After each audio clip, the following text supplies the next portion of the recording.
In a world where the screen has become both a shield and a weapon, the hunt for truth no longer takes place in alleyways or dark corners.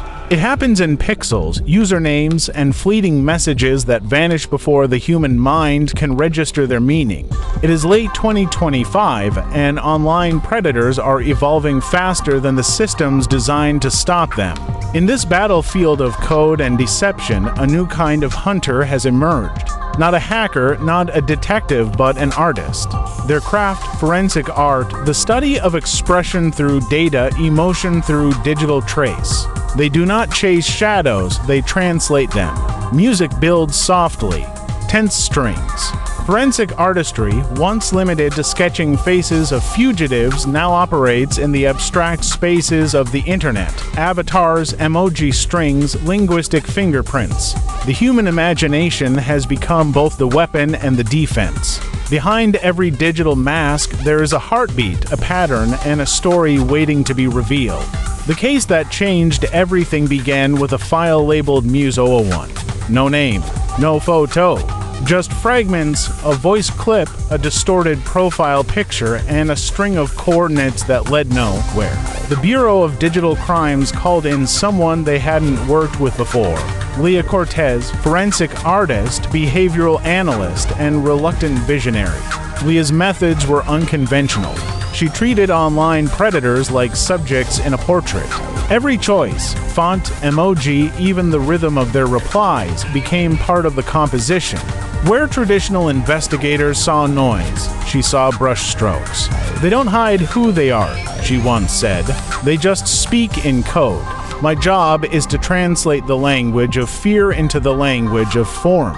In 2025, when online predation surged after the mass migration to metaverse spaces, law enforcement found itself blind. IP tracing failed. VPNs masked every trail. Automated systems flagged millions of false positives. The machines could see everything except meaning. That's where Leah came in. Soft percussion underscores the narration. The case opened in the early hours of October when a livestream host vanished mid-broadcast. Her audience watched her image freeze, her voice replaced by silence. Hours later, a message appeared in her chat from a new account. She's gone where art imitates truth. The Bureau traced the message to a maze of proxy servers across 3 continents. Useless data, until Leah zoomed in on the profile picture. To most, it was abstract, a collage of brush strokes and static. But to her, it was a map. She isolated color frequencies, revealing a skyline pattern from a city thousands of miles away. Every monster, she said, leaves a fingerprint made of ego. Forensic artistry entered the digital age that night. Her sketchboard became a screen filled with reconstructed avatars, distorted faces slowly returning to human form. The Bureau had seen technology identify criminals before, but never through intuition. Leah's process wasn't about software, it was about empathy. She would stare at an avatar until she could imagine the person's breathing pattern, the tension in their words. Then she'd sketch, not what she saw, but what she felt, and more often than not, she was right. As the weeks passed, the hunt for the creator of Muse001 expanded. Analysts discovered fragments of digital art scattered across hidden networks, faces morphing into animals, eyes painted over with binary code. Each piece contained metadata with identical timestamps. Leah began connecting them to a visual timeline, the predator's digital self-portrait evolving in real time. They think they're creating art, she murmured during one late-night session, but they're confessing. The data told a story of obsession, of a mind convinced that control equaled creation. It wasn't about the victims. It was about authorship, the idea that the predator was writing his own mythology in plain sight. But Leah's work carried risk. The deeper she went into the digital psyche, the more she blurred with it. Nights turned into weeks of immersion inside networks designed to manipulate emotion. The Bureau grew concerned. You're too close. Her supervisor warned, you're starting to speak their language. She answered calmly, that's the only way to make them listen. The investigation reached a tipping point when Leah reconstructed a full digital face, a man known online as Kronos. Through voice print layering, she combined faint background sounds from his audio messages, a subway tone, a wind chime, a dog barking. Cross-referencing ambient acoustics, she narrowed his location to a 10-block radius in Prague. When agents arrived, The apartment was empty, walls covered in distorted portraits of missing women, all painted in Leah's own style, the signature at the bottom of each piece, Muse. From that moment, Leah's life changed. Her work became legend inside the bureau, half art, half madness. The press called her the Digital Da Vinci, but she never gave interviews, never appeared in public again. Some said she couldn't bear the eyes of the world after seeing too much of its reflection. The digital battlefield is not a place you can see. It doesn't flash red on a map or send alarms when invaded. It exists in silence, in the delay between message sent and message read, in the microsecond where anonymity becomes power. By late 2025, online predation had tripled across platforms that promised connection and delivered isolation. Virtual classrooms, gaming forums, VR art spaces, all now hunting grounds for people who understood that distance could disguise intent. They adapted faster than the law could blink. They used deepfake identities, gray-coded voices, emotional mirroring software that learned empathy faster than humans could detect lies. The offenders didn't lurk anymore, they performed. Each one, an actor rehearsing in front of an audience that didn't know the script. Leah's process wasn't about software, it was about empathy. She would stare at an avatar until she could imagine the person's breathing pattern, the tension in their words. Then she'd sketch not what she saw, but what she felt. And more often than not, she was right. As the weeks passed, the hunt for the creator of Muse 01 expanded. Analysts discovered fragments of digital art scattered across hidden networks, faces morphing into animals, eyes painted over with binary code. Each piece contained metadata with identical timestamps. Leah began connecting them into a visual timeline, the predator's digital self-portrait evolving in real time. They think they're creating art, she murmured during one late-night session, but they're confessing. The data told a story of obsession, of a mind convinced that control equaled creation. It wasn't about the victims, it was about authorship, the idea that the predator was writing his own mythology in plain sight. But Leah's work carried risk. The deeper she went into the digital psyche, the more she blurred with it. Nights turned into weeks of immersion inside networks designed to manipulate emotion. The Bureau grew concerned. "You're too close," her supervisor warned. "You're starting to speak their language." She answered calmly, "That's the only way to make them listen." The investigation reached a tipping point when Leah reconstructed a full digital face, a man known online as Kronos. Through voice print layering, she combined faint background sounds from his audio messages, a subway tone, a wind chime, a dog barking. Cross-referencing ambient acoustics, she narrowed his location to a 10-block radius in Prague. When agents arrived, the apartment was empty, walls covered in distorted portraits of missing women, all painted in Leah's own style. The signature at the bottom of each piece, Muse. From that moment, Leah's life changed. Her work became legend inside the Bureau, half art, half madness. The press called her the Digital Da Vinci. But she never gave interviews, never appeared in public again. Some said she couldn't bear the eyes of the world after seeing too much of its reflection.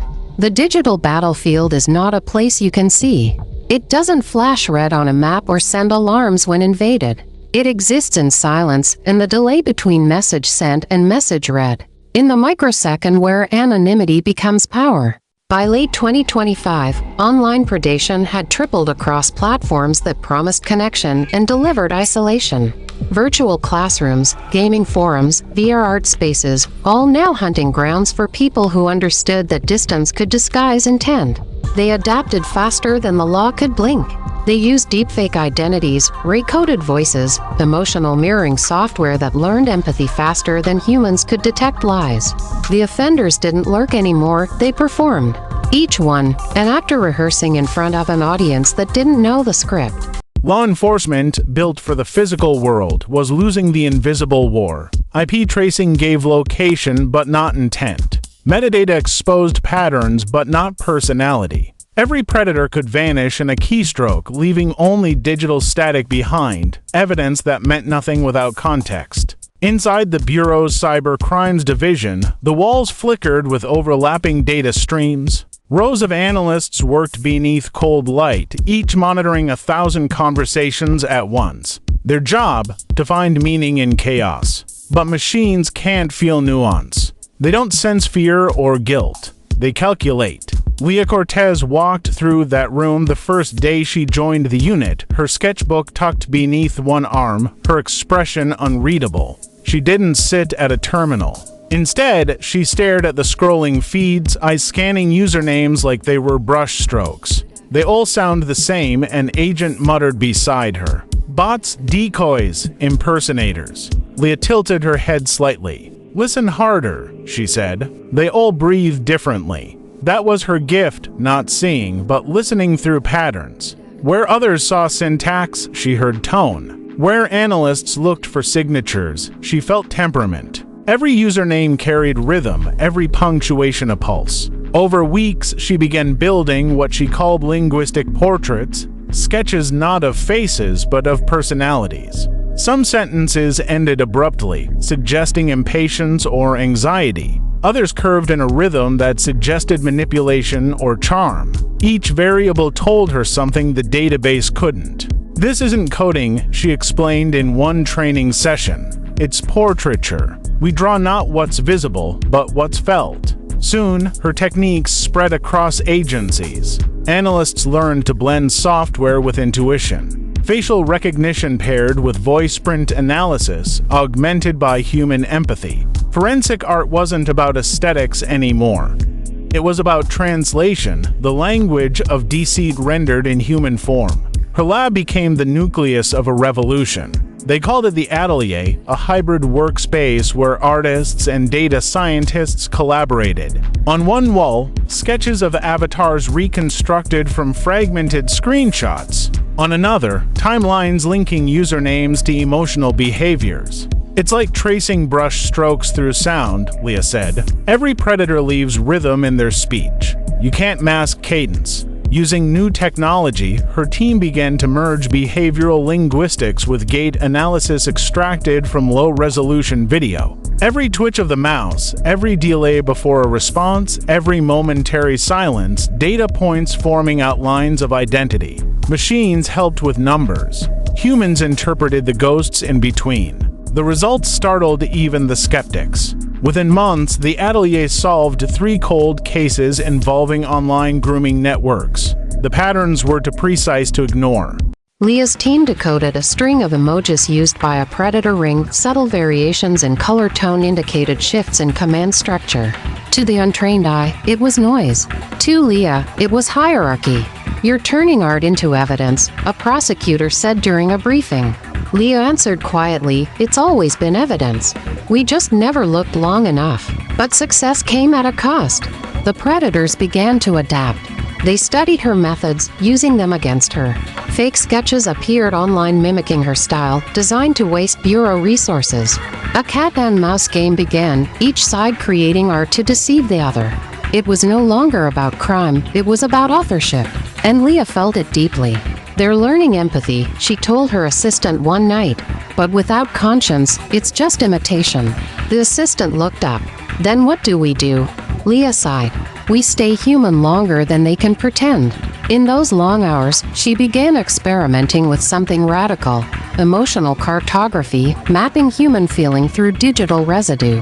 She cataloged micro-choices, the order of words, the absence of emojis, the tension of punctuation marks. The goal wasn't to accuse but to understand. "We can't fight what we don't empathize with," she said during a closed briefing. Some officers resisted. "You're humanizing monsters," they argued. Leah's response was simple: that's the only way to stop them from multiplying. By early 2026, the Atelier's work began influencing international policy. Interpol launched the first global database integrating forensic art with behavioral analytics. Yet bureaucracy lagged behind. Warrants expired before leads formed. Jurisdiction wars froze progress. For every predator unmasked, 3 new ones appeared. Leah started losing sleep. She'd stare at her monitor, hundreds of open tabs reflecting in her glasses, a sea of faces, some real, some invented. "It's endless," she whispered once. "Every time we draw one truth, 10 more fictions appear." Her supervisor tried to reassure her, but she only shook her head. "This isn't a war we can win," she said. "It's a mirror we have to hold steady." Still, the Atelier kept pushing forward. They learned to read digital environments like investigators read crime scenes. Background noises and live streams became evidence of geography. Shadows on avatars revealed lighting inconsistent with claimed locations. Forensic art had become digital anthropology, piecing together the human spirit behind anonymity. In one remarkable case, Leah reconstructed a suspect's real-world location using only reflections in an uploaded photo. The glint of a window frame, a brand of cereal visible on a counter, the pattern of daylight. It led to an arrest and a confession.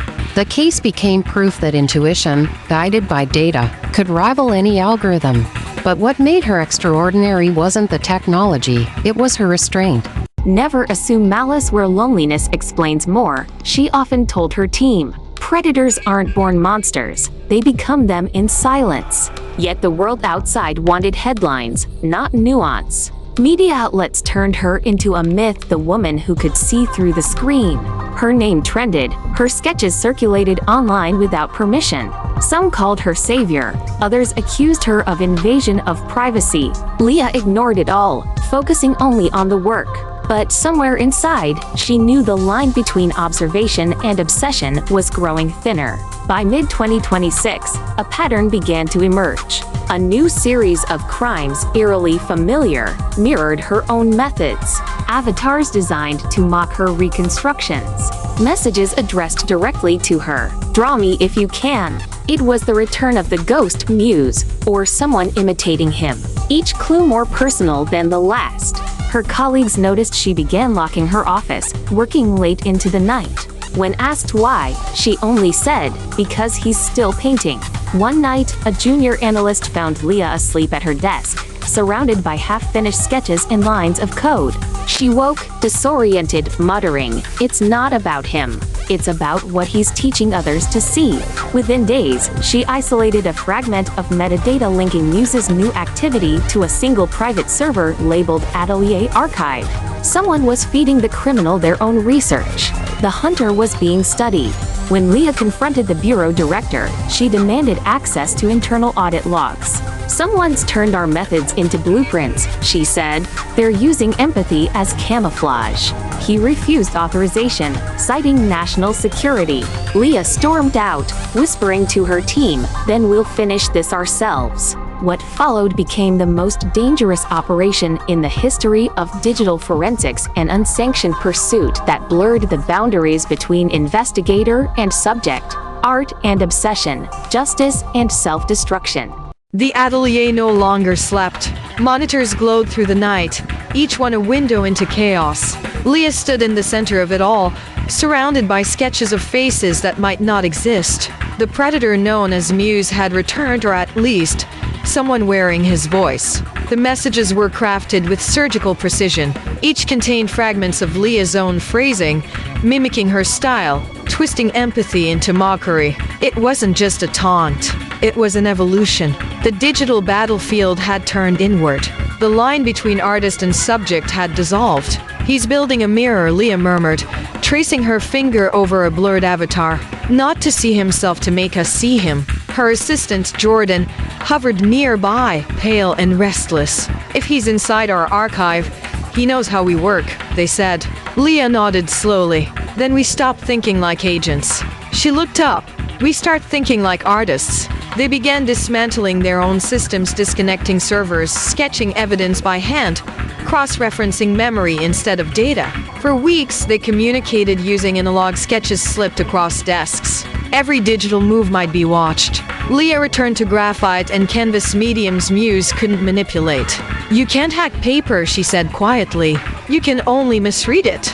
The atelier became half investigation, half art studio. Evidence charts transformed into murals. Emotion maps stretched across walls. To outsiders, it looked chaotic. But inside the chaos, patterns began to breathe. Each mark revealed a choice, each smudge a hesitation. They were building something bigger than identity. They were mapping motive. One night, as stormlight flickered against the windows, Leah stopped mid-sketch. "He's not targeting victims anymore," she said. "He's targeting perception." Jordan frowned. "What does that mean?" Leah's voice softened. "He's trying to rewrite how we see predators to make empathy look like guilt." That revelation changed everything.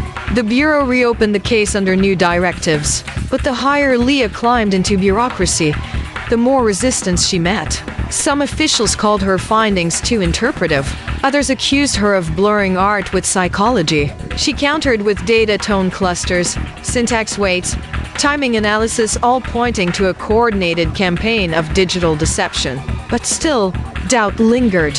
"You're turning intuition into evidence," a senior officer said during review. Leah answered softly, "Only because the evidence learned how to lie." The first trial involving her methods began 6 months later. Screens displayed sketches beside transcripts, algorithmic heat maps beside Leah's hand-drawn portraits. The defense called her work forensic fiction. She called it pattern recognition through empathy. When the verdict came guilty on all counts, she didn't celebrate. She just stared at the convicted man's face as he was led away. In that moment, she realized she'd never actually drawn him. She'd drawn the fear he left behind. The success brought attention, but also scrutiny. Universities wanted lectures. Media demanded exclusives. Leah avoided it all. "Every interview becomes part of the case," she told Jordan. "Once they start narrating your work, they start rewriting it." The Bureau promoted her, but promotion meant paperwork, not fieldwork. She missed the hum of the atelier, the smell of graphite, the quiet chaos of pursuit. So she began documenting everything not as evidence, but as story. Her notebooks filled with fragmented monologues, voices of victims, echoes of suspects, her own thoughts tangled between them. "Digital predators don't vanish," one note read. "They migrate." And they did. The next wave of offenders used artificial intelligence to clone empathy itself, generative personas capable of forming emotional bonds faster than humans could question them. It wasn't just predation anymore. It was simulation. The lines blurred between victim and participant, intent and algorithm. Leah saw it first in an innocuous case file. A chatbot trained to comfort teenagers in grief had been hijacked, reprogrammed to extract personal data. The predator never touched a key. The AI did the work. "We built the perfect listener," Leah said during a briefing, and forgot to teach it morality. From that moment, the mission changed. The atelier evolved again, merging forensic art with machine ethics, building visual language models that could recognize emotional manipulation in text. "We're teaching empathy to machines," Jordan said, staring at the new code. Leah replied, "No, we're teaching them how to recognize when it's being faked." The work became heavier, slower. Each discovery revealed a darker reflection. Forensic art was no longer about catching one criminal. It was about preserving the definition of what it meant to be human. But the predators kept adapting. Deep fakes of real victims began surfacing, generated to discredit their own testimonies. Digital ghosts, rewritten memories. Leah watched in horror as truth became negotiable. "We can't prove authenticity anymore," Jordan whispered. Leah looked at the screen. "Then we draw truth by hand," she said, "as long as someone still believes in touch." In the months that followed, she began sketching again, not suspects, but survivors. Faces that represented resilience, not fear. She called the series Unbroken Syntax. Exhibited anonymously, it traveled through small galleries and university halls. Each portrait carried a hidden coda pattern embedded in brushwork, linking back to forensic databases. Art and justice, bound together. But with each exhibition, she felt the ghost of Muse closer. A final message appeared one night, embedded in the code of her own image. "Beautiful work, Leah. Who's drawing who now?" She froze, staring at the words until the screen dimmed. Somewhere, someone had breached her world again. And this time, it wasn't about exposure. It was about inheritance. Days later, an encrypted file arrived at the Bureau labeled simply for Leah. Inside was a dataset, thousands of digital sketches resembling Leah's own victims, generated by AI. The faces were hauntingly lifelike, but none matched any real case. Each one was a ghost, built from fragments of others. A machine's imagination of suffering. "He's teaching it to dream," Leah said quietly. "He's making a museum of pain." The Bureau wanted to destroy the archive. Leah argued to preserve it, to study the code, to understand how emotion had been weaponized. If we delete it, she warned, we forget what it looks like when compassion becomes a weapon. They hesitated. In the end, she kept one copy offline, sealed, hidden in the Atelier's deepest vault. But something changed in her afterward. She grew distant, quieter. Her sketches slowed, her eyes darker. Jordan noticed the toll. You don't have to carry this alone, they said once. Leah smiled faintly. No one carries it alone, she replied. It's already inside all of us. Months later, an exhibition opened under the name Digital Saints. It displayed the evolution of forensic art, sketches, neural maps, emotional blueprints. Leah's name appeared nowhere, but her influence was in every frame. The world called it visionary. She called it unfinished. The final image in the exhibition showed a face half-rendered, half-erased, not a victim, not a predator, just an outline waiting for completion. Beneath it, a single line, every portrait is a warning. As the lights dimmed, the audience filed out, whispering. Somewhere in the darkness, Leah stood unseen, her reflection merging with the art. The story of Leah Cortez isn't about victory. It's about endurance, about the fragile balance between perception and truth in a world that trades both for convenience. The predators will evolve. The systems will lag. But art, in its rawest form, remains our final evidence, proof that even in the digital abyss, humanity still sketches back. There are moments when the hunt ends, and all that remains is the echo. The screens dim, the files close, and the hum of the servers becomes the sound of breathing again. Leah sits in the half-light of the Atelier, surrounded by sketches that no longer accuse, only observe. The faces stare back, unfinished, as if waiting for permission to rest. She whispers sometimes, not to the predators, not to the victims, but to the space between them. The space where empathy and evidence meet, and neither is certain. We live inside that space now. Every message, every photograph, every careless gesture online, a brushstroke on a canvas we can no longer see. The predators still move through it, reshaping themselves faster than justice can name them. But so do the artists, the watchers, the ones who refuse to look away. Forensic art is not about perfection. It's about translation, about finding language inside silence. It teaches us that every lie leaves residue and every truth carries a shadow. That in the end, humanity isn't in the technology, it's in the act of searching. Somewhere out there, a new case file opens. A new username blinks to life. And in another small room, another artist will begin again, pencil on paper, heart against code, drawing the shape of what we fear and what we still hope to understand. Because the truth doesn't vanish. It waits to be seen. Please subscribe to this channel and turn on the notification button for more crime videos.